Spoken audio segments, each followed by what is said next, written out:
qu'on essaye de faire dans une étude récente avec mon co-auteur Lachizar Popov, c'est de évaluer les risques économiques et sanitaires et comment ces risques diffèrent entre secteurs de l'économie. Donc, ce qui nous intéresse, c'est comment le risque se propage entre secteurs de l'économie à travers les effets des chaînes d'approvisionnement.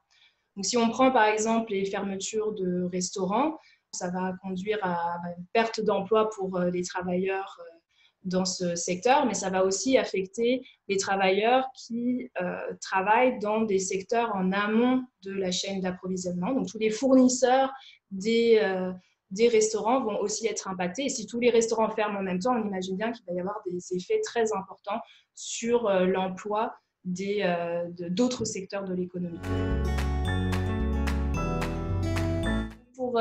Pour estimer ces effets indirects, nous utilisons un modèle macroéconomique qui rend compte de ces liens entre secteurs, ces liens qui proviennent des chaînes d'approvisionnement. Et nous combinons ce modèle avec des données d'une base internationale. Ça nous permet d'estimer les effets indirects pour 43 pays.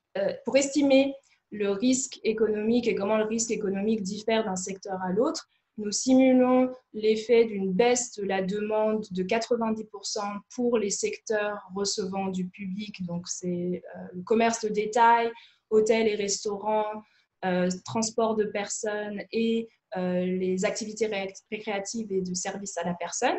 Et on regarde comment les autres secteurs de l'économie sont impactés par ce choc. Nous trouvons qu'un emploi détruit sur 4 suite à ce choc de demande est détruit du fait de ces effets de propagation. Autrement dit, un emploi sur 4 l'est dans un secteur qui n'est pas un secteur qui reçoit du public.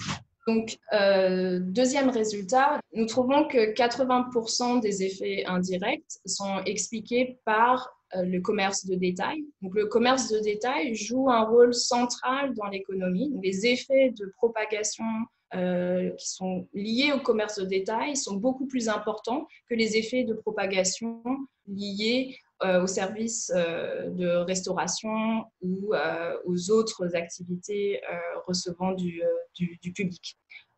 Pourquoi ? Parce que le commerce de détail a des effets de chaîne d'approvisionnement standard, mais en plus, un choc sur le commerce de détail affecte aussi tous les produits qui sont distribués dans les commerces. Donc, ces effets de chaîne d'approvisionnement sont beaucoup, beaucoup plus forts dans le commerce de détail que dans les autres secteurs.